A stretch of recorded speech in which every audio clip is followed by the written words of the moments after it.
Maybe the starting point is, what made you want to become a doctor? There was a tragedy that occurred when my father just dropped dead suddenly of a heart attack on the side of the dirt road. And you were 16? I was 16, yep. I found him cold and motionless, lying there in the drizzle and the gravel. But it's pretty young to have to deal with that. Yeah, it was horrible to find someone that you love and has always been part of your life stiff and frozen, but it certainly pushed me a long way down the road towards medicine, which was, fair to say, already in the back of my mind. At 18, Lachlan left his family cattle farm in far north Queensland to study medicine. He joined the World Health Organization in 2011, helping combat infectious diseases in the Pacific, and later working in Africa, including war-torn South Sudan, with Médecins Sans Frontières. I was being choppered in there in a Ukrainian charter helicopter to be the paediatric doctor for a month in the swamp. But we immediately had our cameras and cash confiscated from us. What were they worried about? Espionage, I suppose, being government stooges, perhaps reporting or advocating back to the Western media about what was going on. This is the emergency room. That's the mud we walk through to go everywhere. And that's the paediatric ward, where all my little patients are. There's a quite moving story where you find that some of your colleagues are being kidnapped.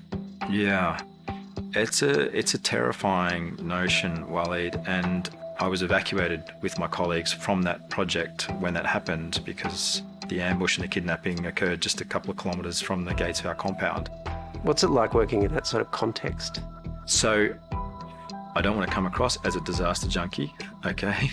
But there is certainly a surge of adrenaline that comes with it.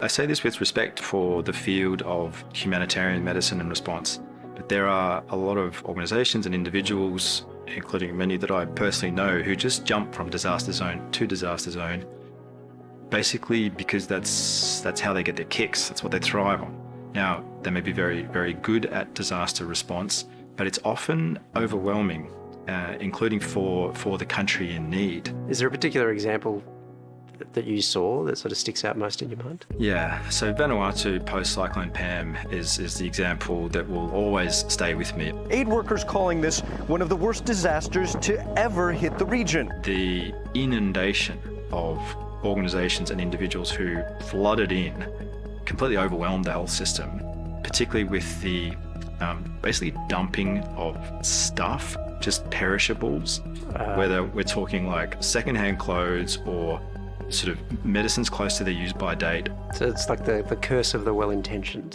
Yeah, it's a nice way to put it, Waleed. Did you just make that up? I think someone might have said it to me once. Going from crisis to crisis takes its toll. Lachlan wasn't immune to the intense pressures of the job. There are a few constant themes. Adrenaline's a constant theme. Alcohol's a constant theme. Mental ill health is a constant theme, to the point where you become suicidal. How are you as you go through these sorts of experiences? So it's a very humbling experience to realise that you have not only met but exceeded your own limits, and you've just crumpled and crumbled as a result. Lachlan was able to find his feet again to do the work he loves with a renewed appreciation of his limits. Nowadays, he's based in Switzerland with Médecins Sans Frontières, but the next disaster zone is only a phone call away. I know that I will never be able to completely detach myself from the world of humanitarian medicine. I don't need to be in disaster zones or war zones to get that fix. I just need to be in places and or doing work where I feel like I can be most useful to the most people most of the time.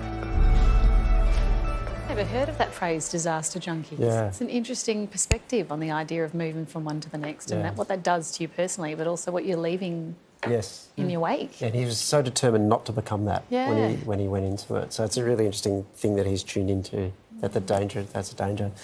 This is the book. It's called Life and Death Decisions. It's available now if you'd like to read more. And if you need any help for any reason, crisis support is available 24/7 on Lifeline 13 11 14.